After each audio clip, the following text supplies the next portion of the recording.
Merhaba arkadaşlar. Bugün sizlerle ormandayız. Ormanı size göstereceğim. Burası ağaç orman.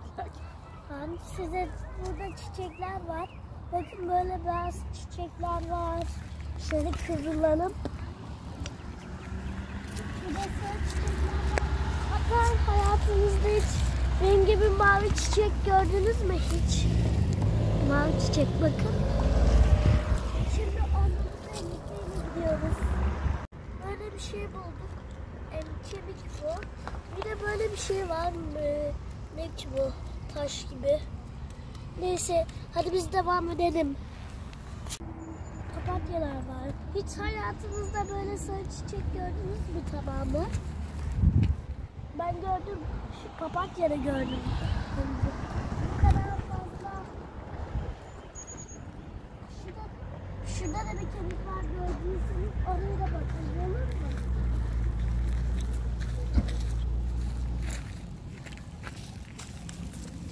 Bakın böyle kemik işte bu da.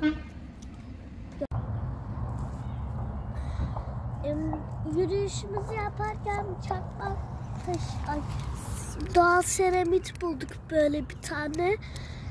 Görebiliyorsunuz. Nereye doğru gidiyoruz?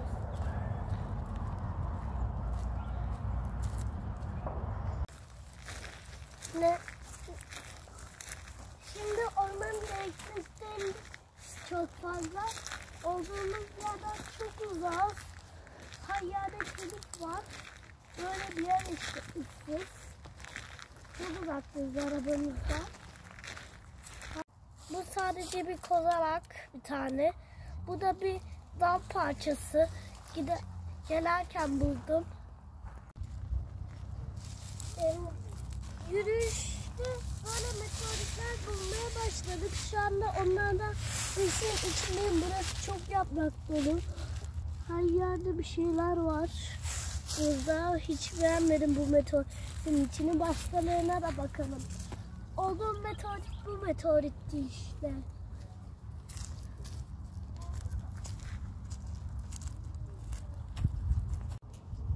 Merhaba arkadaşlar. Merhaba arkadaşlar. Bunlar çok eskiden oluşmuş kayalar. Bu kadardı. Araba geliyor. Burada büyük bir kanyon keşfettik. Şu kadar metresi. Görüyorsanız şöyle. Çok uzun bir kanyon. Bugün bir kar indi var bulduk. Üflüyorum.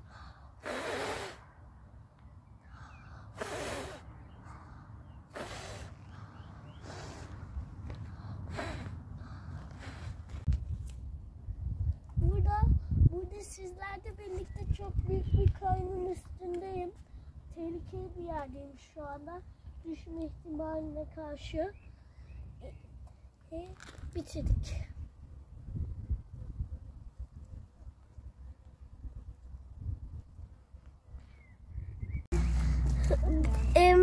Orman derinliklerinden mantar bulduk.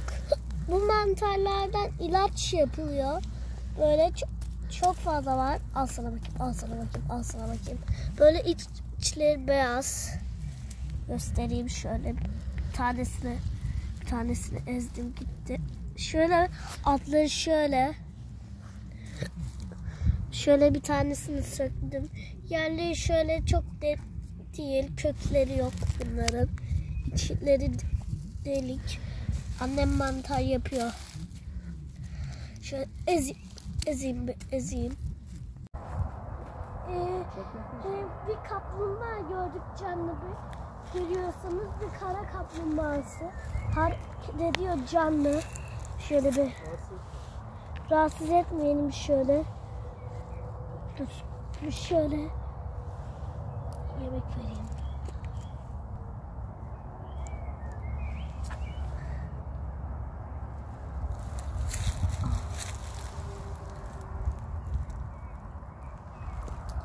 Kaplumbağalar çok uzun süre yaşarlar böyle.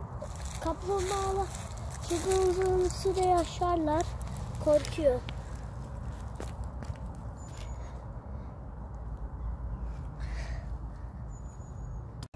Kaplumbağamız yaklaşık 10 yaşında. Yani 9,5. Şöyle bir korkuyor biraz. Şöyle nazik davranalım. İster misin? Kokluyor. Şuraya koyayım. Hayır.